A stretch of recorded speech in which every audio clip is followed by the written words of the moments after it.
नमस्ते बच्चों। आज नैतिक शिक्षा में आर्य समाज के नियम के ऊपर हम चर्चा करने जा रहे हैं, जिसमें आर्य समाज के 7वें नियम से 10वें नियम तक के विषय में बतलाया जाएगा। आर्य समाज का 7वां नियम कहता है, सबसे प्रीतिपूर्वक धर्मानुसार यथा योग्य वर्तना चाहिए।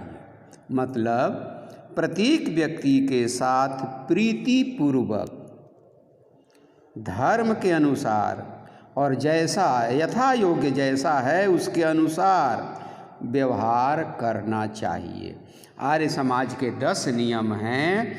10 नियम में आपने पिछले क्लास में 6 नियम तक पढ़ लिए होंगे, इसलिए यहाँ 7वां से 10वां तक पढ़ाया जा रहा है। मतलब कोई भी व्यक्ति के साथ सबके साथ एक समान व्यवहार नहीं करना चाहिए। 8वां नियम कहता है, अविद्या का नाश और विद्या की वृद्धि करनी चाहिए।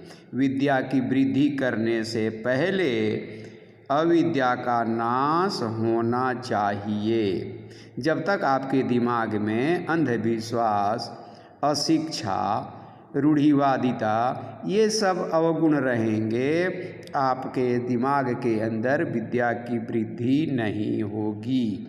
किसी के कहने पर ही तुरंत विश्वास नहीं करना चाहिए, बल्कि अपने भी बुद्धि का विद्या का प्रयोग करना चाहिए।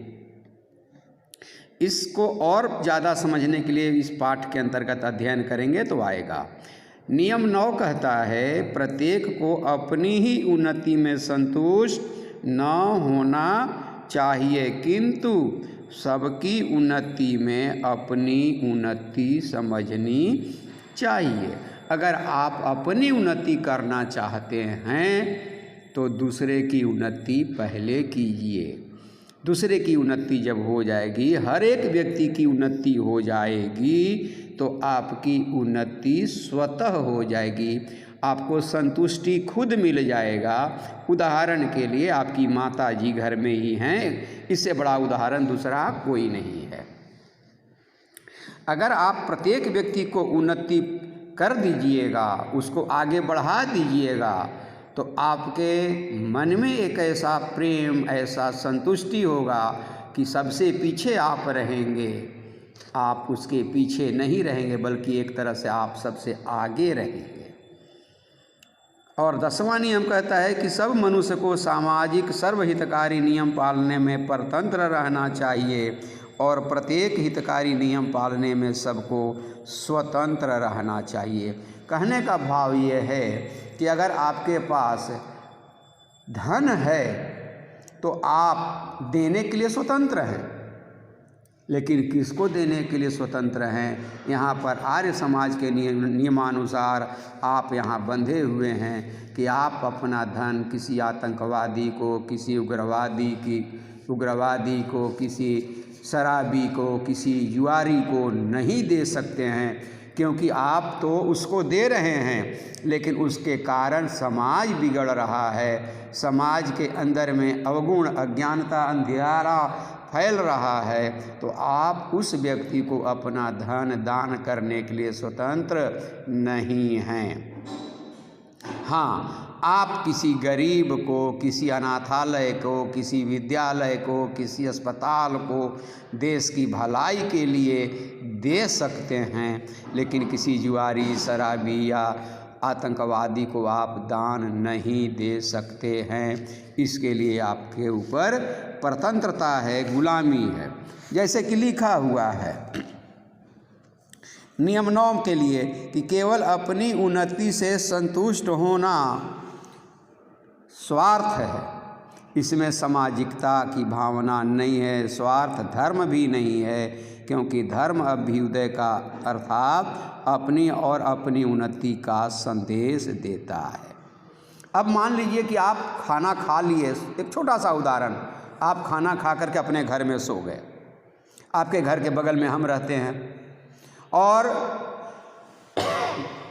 वह व्यक्ति जो आपके घर के बगल में रहता है उसे कभी 2-4 दिन से खाना नहीं मिला, वो भूख से चिल्लाएगा तो आपको नींद नहीं आएगी। वो अपने कमरे में चिल्ला रहा है, आप अपने कमरे में खाना खा करके सो रहे हैं, लेकिन उसके चिल्लाने के कारण आपको भूख नहीं आएगी।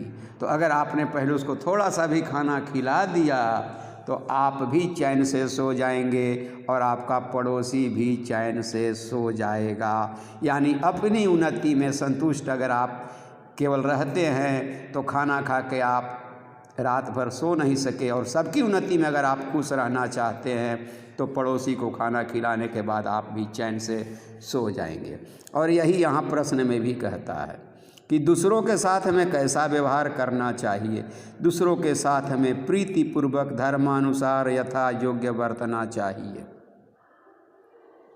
विद्या की वृद्धि के लिए अविद्या का नाश क्यों आवश्यक है? क्योंकि जब तक अविद्या का नाश नहीं होगा विद्या की वृद्धि नहीं होगी। जब तक हमारे दिमाग में अंधविश्वास रूढ़िवादी रहेगा, अविद्या रहेगी, विद्या कभी भी प्रवेश नहीं होगी। क्योंकि अवगुण बहुत जल्दी प्रवेश करता है और देर से निकलता है, और विद्या जल्दी प्रवेश नहीं करती और जल्दी हम भटक जाते हैं। इसलिए अविद्या का नाश पहले करना होगा। सबकी उन्नति में अपनी उन्नति समझने का भाव क्या है? तो सबकी भाव का मतलब ही होता है मतलब। आपने क्या समझा सबकी उन्नति का मतलब? यानी हमारे अगल बगल में रहने वाला कोई भी व्यक्ति दुखी ना रहे, सभी कोई प्रसन्न रहे, सुखी रहे, तो हम स्वतः यानी अपने आप ही सुखी हो जाएंगे। धन्यवाद।